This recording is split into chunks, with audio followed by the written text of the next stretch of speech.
நெல்லை அருகே மேலக்குளம் நடுவூர் பகுதியைச் சேர்ந்தவர் ராமகிருஷ்ணன்.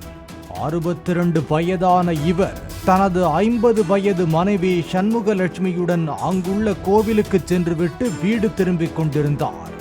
அப்போது அதே பகுதியைச் சேர்ந்த சுப்பையா என்பவர் மது போதையில் கையில் அரிவாளை வைத்துக் கொண்டு தெருவில் போவோர் வருபவர்களையெல்லாம் அவதூறாக பேசி பம்பிழுத்தார். அந்த வழியாக சென்ற ராமகிருஷ்ணன் சண்முகலட்சுமியையும் பார்த்து அவதூறாக பேச சண்முகலட்சுமி அவரை கண்டித்துள்ளார். உடனே சுப்பையா தான் வைத்திருந்த அரிவாளால் சண்முகலட்சுமியை வெட்டி உள்ளார். இதனை பார்த்து அதிர்ச்சி அடைந்த கணவர் ராமகிருஷ்ணன் அதனை தடுக்க முயல இதில் அவருக்கும் 2 இடங்களில் அரிவாள் வெட்டு விழுந்தது. தன்னையும் தன் மனைவியையும் அரிவாளால் வெட்டிய சுப்பையாவை அடித்து உதைத்து புரட்டி எடுத்த பெரியவர் ராமகிருஷ்ணன் ஆவேசமாக சுப்பையாவின் கையில் இருந்த அரிவாளை பிடுங்கி அவரை சரமாரியாக வெட்டி உள்ளார். அரிவாள் வெட்டில் காயமடைந்த 3 பேரும் இரத்த வெள்ளத்தில் தெருவில் சரிந்து விழுந்தனர்.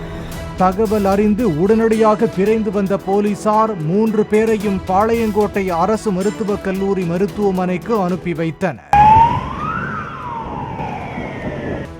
வழியிலேயே போதை ஆசாமி சுப்பையா உயிரிழந்தார்.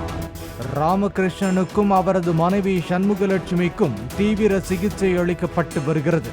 இந்த சம்பவம் குறித்து பாளையங்கோட்டை தாலுகா போலீசார் வழக்கு பதிவு செய்து விசாரணை நடத்தி வருகின்றனர். டாஸ்மாக் உபயத்தால் போதையேற்றிக் கொண்டு தெருவில் போவோர் வருவோரிடம் வம்பிழுத்து இறுதியாக பெண்ணை வெட்டியதால் வெட்டுப்பட்டே உயிரிழந்துள்ளார் போதை ஆசாமி சுப்பையா என்று சுட்டிக்காட்டும் சமூக ஆர்வலர்கள் காவல்துறையினர் போதையால் ஏற்படும் வீண் தகராறுகளை தடுக்க மதுக்கடைகளை மூட வேண்டும் என்று கோரிக்கை விடுத்துள்ளனர்.